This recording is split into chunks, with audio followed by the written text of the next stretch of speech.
Isang umaga po sa inyong lahat at lalo higit po ay sa ating Panginoon. Ang pamagat po ng ating pag-aaralan ay ang sabi po dito, unawain natin ang kahinaan ng ating mga kapatid sa pananampalataya. Unawain ang kahinaan po ha. Ang sabi sa aklat ng Ikalawang Korinto 12:9 hanggang sa mga sumusunod, ang sabi po ay ganito. Ganito ang kanyang sagot, ang kagandahang loob ko ay sapat na para sa iyo, sapagkat lubusang nahahayag ang aking kapangyarihan kapag ikaw ay mahina. Kaya't buong galak kong ipinagmamalaki ang aking mga kahinaan upang manatili sa akin ang kapangyarihan ni Kristo. So, sinasabi po ni Apostol Pablo na mas lalo daw pong nahahayag ang kapangyarihan ng Diyos sa panahong siya ay mahina.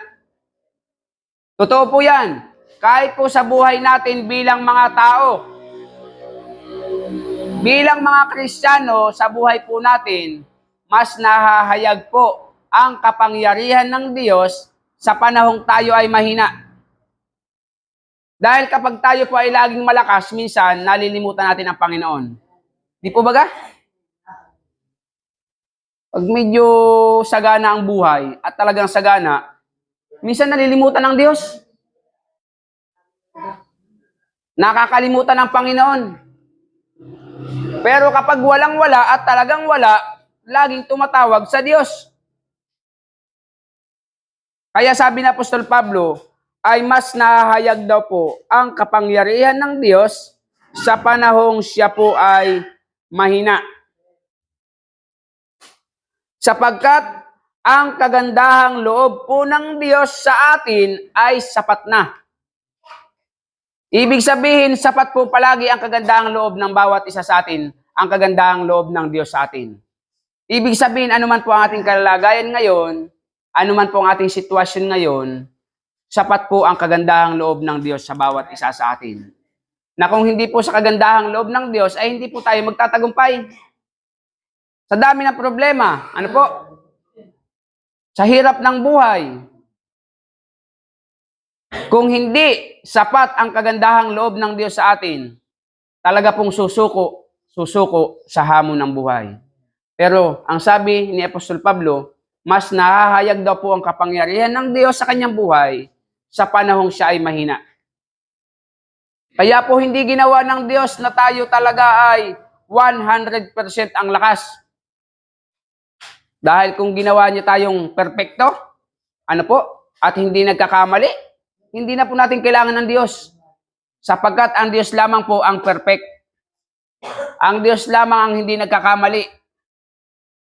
At ang Diyos lamang po ang hindi nakakaranas ng panghihina. Sapagkat tayong mga tao, kung tayo ay nakakaranas ng kahinaan, sapat na po ang kagandahang loob ng Diyos. Tandaan po natin yan. At sa panahong tayo ay may problema, sa panahong tayo ay nahihirapan, mas ipahahayag ng Diyos ang kanyang kagandahang loob sa bawat isa sa atin. Kaya huwag ka pong magtaka kung ikaw ay nakakaranas ang bawat isa sa atin ng mga problema dahil yan po ay ipinaparanas sa atin ng Diyos upang mas lalong mahayag ang kanyang kapangyarihan sa bawat isa sa atin. Tignan niyo po ha. Kaya daw po pala nagkakaroon tayo ng kahinaan ay upang wala daw po tayong ipagmalaki sa ating sarili. Dahil kung hindi po tayo nakaranas ng kahinaan, ay talagang magmamalaki tayo sa sarili natin. Pag ikaw ay magaling, pag ikaw ay malakas, nasa iyo na ang lahat, talaga pong magmamalaki ka eh. Yung iba nga po, walang lakas, walang galing, tinamaan lang ng galing, naglalakas-lakasan lamang, ano po, nagagaling-galingan lamang, aba, ang piling ay malakas. Hindi lalo na siguro kung talaga naging malakas yan. Ano po? Pero ang sabi ni Apostol Pablo ay ipinagpapasalamat niya sa Panginoon na siya ay nakakaranas ng kahinaan. Bakit? Dahil na ipagmamalaki po niya ang Diyos. Ay kung hindi dahil sa Panginoon, hindi tayo magtatagumpay, di po baga? Kung hindi dahil sa Panginoon, hindi natin malalagpasan ang problema. O, di ba? Ay, paano kung ikaw ang magaling? Baka sabihin mo, kung hindi dahil sa akin ay, yung bahay na yan ay hindi magiging maganda. Kung hindi dahil sa akin ay, sabihin ng mga kandidato at mag-eleksyon na yung kalsadang bako-bako, hindi yan mapapatag. Diba? Kung hindi dahil sa akin, hindi malalagyan niya ng kalsada. Sa galing ba naman, akala naman nila, hindi natin alam na ang pera, hindi kanila. Eh tayo alam natin yan kung saan galing. Ano po, sila lang ang may kakayahan na ilabas yan. Pero tayo, may ambag po tayo dyan. At kailangan magpasalamat tayo sa Panginoon sa panahong tayo ay mahina. Bakit? Doon ng Diyos ipapakita kung gaano siya kagaling, kung gaano siya kalakas, kung gaano siya kamakapangyarihan. Dahil hindi makakilos ang Panginoon ng maayos sa buhay natin kapag tayo po ay lagi na lamang malakas, kapag tayo ay lagi na lamang magaling, kapag tayo po ay lagi na lamang maraming pera, kapag tayo po ay walang problema, hindi po makakilos ang Diyos. Paano kikilos? Hindi ka naman nananalangin. Ay kumikilos ang Diyos sa pamagitan ng panalangin. Panginoon, pahingi ng ganyan. Panginoon, tulungan mo po ako. Panginoon, ganito, ganyan. Eh pero kung marami kang pera, wala ng Panginoon eh. May kailangan, dukot bulsa lang. Ano po, kala mo ako sino? Kaya hindi naahayag ang Diyos. O, kaya ang ginawa ng Diyos, inaalisan minsan tayo ng atin. Ano po? Kaya, napipilitan tayong tumawag sa Panginoon. At yan ay kaya nangyayari sa atin dahil gustong ipakita ng Diyos na hindi po tayo nabubuhay dahil sa ating sarili. Nabubuhay po tayo dahil sa Panginoon. Kapag wala na po ang Diyos sa buhay ng isang tao, bagamat naglalakad yan dyan, pero wala pong ganda ang buhay niyan. Walang kaganda-ganda ang buhay niyan. Para po yung ilaw na walang ningas. Ano po? Sa gitna ng kadiliman. Pero tayo, kahit tayo anak ng Diyos, tayo mga anak ng Diyos, ano po? Kahit tayo punong-puno ng problema, nagagawa po nating magpatuloy sa buhay sa mundong ito. Di ba? Kasarap ng may Diyos sa buhay. Kasarap ng may Diyos sa puso. Kasarap ng may Diyos na tumutulong sa atin. Mayroon tayo siguradong inaasahan. Inaasahang tulong, ay subok na subok ko pa ang tulong ng Diyos. Kapag ang Diyos pa naman ang kumilos, timing na timing. Hindi huli, hindi una. Sakto. Ano po? Ay kapag sa tao ka umasa, kailangan mo sa 20, dadating yun at 30. Kulang pa. Masama pa ang loob. At minsan kadalasan, wala pa. Oo lang sa yan. Tatango lang sa yan.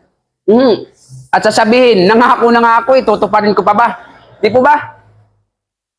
Pero ang tulong ng Diyos ay sapat na at higit pa. Sapat sa iyong pangailangan at higit sa iyong inaasahan kapag ang Diyos ang tumulong sa bawat isa sa atin. Ano po? Hingi ka ng 1,000, pag alam ng Diyos, dadagdagan ng Diyos yan. Hingi ka ng ganito, pag hindi kailangan, hindi ibibigay siya ng Diyos yan. Sapagkat ang kapangyarihan ng Diyos, ang tulong ng Diyos, lagi pong sakto. Opo, subok ko na po sa aking sarili bilang naglilingkod sa Panginoon. At alam kong kayo din, nasusubukan po natin na ang kapangyarihan ng Diyos ay lagi pong pinapakita niya sa bawat isa sa atin. Nasa oras nang hindi mo na kaya at wala ka talagang magagawa, doon kumikilos ang Diyos. Eh hindi kaya ng tao eh. Sino lalapitan mo? Di po ba? Nandyan po ang saklolo ng ating Panginoon. Kaya napakapalad natin bilang mga anak ng Diyos, tayo ay may katulong sa mga oras ng ating problema. Ang sabi sa Agis ng 2 Korinto 12:10, alang-alang kay Kristo, ako'y may kasiyahan sa gitna ng kahinaan. Tingnan niyo po ha, kung hindi daw po sa Diyos, wala siyang kasiyahan sa gitna ng kahinaan. Bakit? Ba't ganun nangyayari? Bakit ganun ang ibig sabihin ng Apostol Pablo? Na kung kailang siya ay nanghihina, doon siya sumasaya. Bakit? Dahil alam niya na doon kikilos ang kapangyarihan ng Diyos. Wala na akong magagawa eh. Wala na. kumbaga man sa chess, namati na eh. Namati na eh. Ano? Abuti na lang, nandiyan ang Panginoon. Bago ang laban. Ganyan ang Diyos dumali. Hindi ang Diyos papayag na ikaw ay maging kawawa pag anak ka ng Diyos. At ang Diyos po talaga ay kumikilos sa panahon tayo ay mahina. Kaya kapag nakakaranas ka ng kahinaan, nakakala mo hindi mo na kaya, dyan na po ang kilos. Dyan na po ang Diyos kikilos. At matuwa ka sapagkat ikaw ay tutulungan ng ating Panginoon. Ang sabi dito, alang-alang kay Kristo, ako'y may kasiyahan sa gitna ng mga kahinaan. Pagkutya, ano po? So si Apostol Pablo talaga, maraming kutya na dinanas yan. Siguro sa ibang Kristyano, nakakaranas din naman ng pagkutya. Ano po? Pero ang sabi doon ay nagkakaroon tayo ng kasiyahan. Mga kahirapan, okay? So number 1 talaga ay dumaranas tayo ng kahirapan.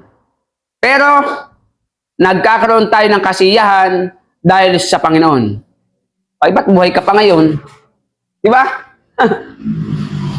Nahirapan ka na? Ay, bakit buhay ka pa ngayon? Yun ang tanong. Dahil sa Panginoon yan. Nagkakaroon ng kasiyahan, kahit na po sa gitna ng pagkutya, mga kahirapan, pag-uusig. Hindi po maiwasan minsan na inuusig tayo ng tao ay. Di po ba? So minsan inuusig tayo. Di po ba? Oh, simba ng simbay, wala namang nangyayari. Di ba? Simba ng simbay. Yayaman ka ba dyan? Simple lang ang sagot dyan. Bakit ikaw hindi ka nagsisimba? Mayaman ka ba? Ganun lang kasimple. Di po ba? Oo. Kung ugali mo, Kristyano ka ba naman? Bakit ikaw ugali mo ano? Ibalik mo lang, ibalik. Para magkaalaman. Di ba? Ang galing mong manilip ng parang umiihip sa lusong na puno-puno ng laman. Oo. Gusto yatang mabulag. Di ba? Kung tayo daw po'y dumaranas ng kagipitan, magsaya tayo. Bakit? Dahil doon kikilos ang Diyos. Di ba nakakaranas minsan tayo ng kagipitan? Na ultimong gusto mong bilhin na hindi mo mabili. Bakit? Gipit nga eh. Pero dyan daw po ang Diyos kikilos. Pero maranasan, makikita mo, wala na. Lipas na. Nakaraos ko sa kagipitan, di po baga? Bakit? Dahil dyan po kumikilos ang ating Panginoon. Sabi doon, sapagkat kapag ako'y mahina, doon ako nagiging malakas. Paano yun nangyari? Sabi na Apostol Pablo. Kapag siya daw ay mahina, doon siya nagiging malakas. Ibig sabihin, kapag siya na po ay nagugupo na halos ng problema, doon lumalakas ang kanyang pananampalataya. Dahil alam niya na ipagtatanggol po siya ng Diyos. Ganyan dapat tayo bilang mga anak ng Diyos, bilang mga Kristiyano. Ano po? Sa panahong mahina, doon tayo lalakas ang pananampalataya. Doon tayo lalakas manalangin. Doon tayo lalakas magtiwala sa Diyos. Sapagkat ang kapangyarihan ng Diyos ay ipagkakaloob niya sa kanyang mga anak na nagtitiwala. Kaya wag po kayong matakot na humarap sa hamon ng buhay. Diba? Matatakot kayo. Lahat naman tayo may problema. Sinong taong walang problema? Diba? Baka ikibigyan ko pag wala.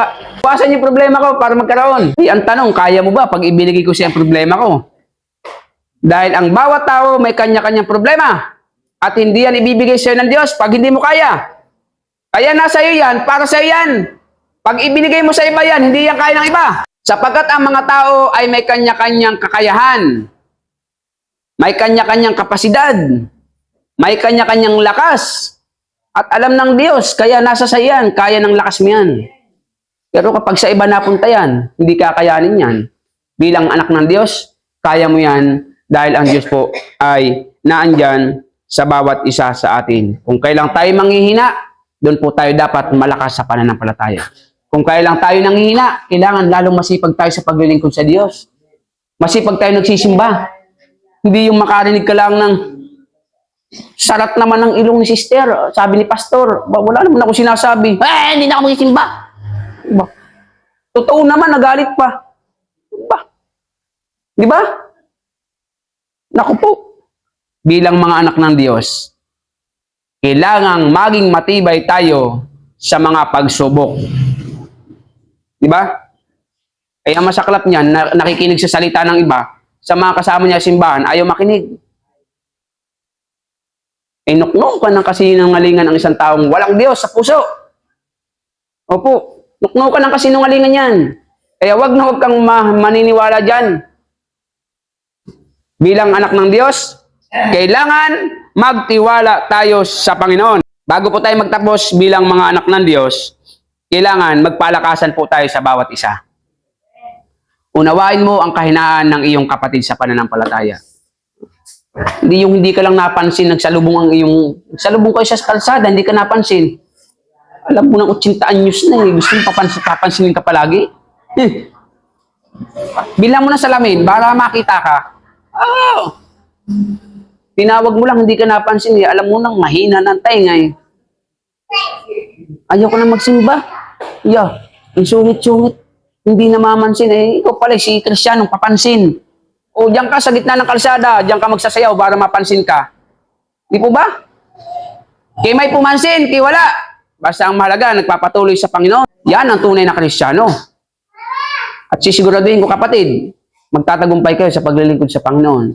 Pero kung ikaw ang Kristiyanong papansin at kulang sa pansin, huwag ka nang magpapansin. Dahil sa'yo walang papansin. Kahit kanila mapansin. Kaya ang maganda, huwag magpapansin sa tao. Sa Diyos ka magpapansin.